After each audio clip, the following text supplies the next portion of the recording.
কার্যনির্বাহী কমিটির গুরুত্বপূর্ণ মিটিং। বাফুফে সভাপতি তাবিথ আউয়াল সহ উপস্থিত হতে শুরু করেন বাকি সদস্যরা। ফ্যানদের মনে দুশ্চিন্তা, গণমাধ্যমের অপেক্ষা আসিয়ান নিয়ে বাফুফে কি জানাবে। প্রায় 4 ঘন্টা মিটিং শেষে আসে ঘোষণা।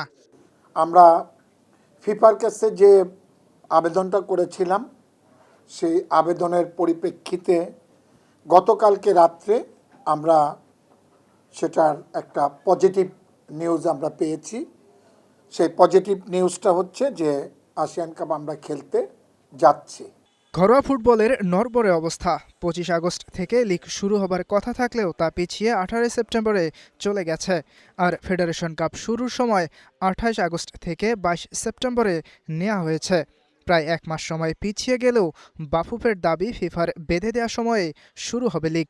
আমরা পিছাই নেই, আমাদের কিন্তু ফিফা একটা গাইডলাইন দেওয়া আছে। এই ডেটের মধ্যে আমি যদি ইচ্ছা করি, আমরা যে ডেটটা এখন দিয়েছি তার একটা দিন পরে যদি কেউ দলবদল করে, আমি ইচ্ছা করলেও তাকে ঢোকাতে পারবো না। পুরা কিন্তু সব কিছু বন্ধ হয়ে যাবে। এটা ফিফা এএফসির সঙ্গে সংযুক্ত সবকিছু। নভেম্বরে ঘরের মাঠেই হবে সাফ। সেই প্রস্তুতির জন্য সাফের স্কোয়াড নিয়েই আসিয়ান খেলতে যাবে বাংলাদেশ। আমাদের সাফে যে খেলোয়াড়গুলি খেলবে প্রত্যেকটা খেলোয়াড়কে আমাদের এখানে আমরা অন্তর্ভুক্ত করব এবং অন্তর্ভুক্ত করে আমরা ওই ইয়াসির আরাফাত সবুজ, স্টার প্লে, ঢাকা। এবং ইন্দোনেশিয়াতে যে আপনারা জানেন যে খেলাটা জাকার্তায় হবে।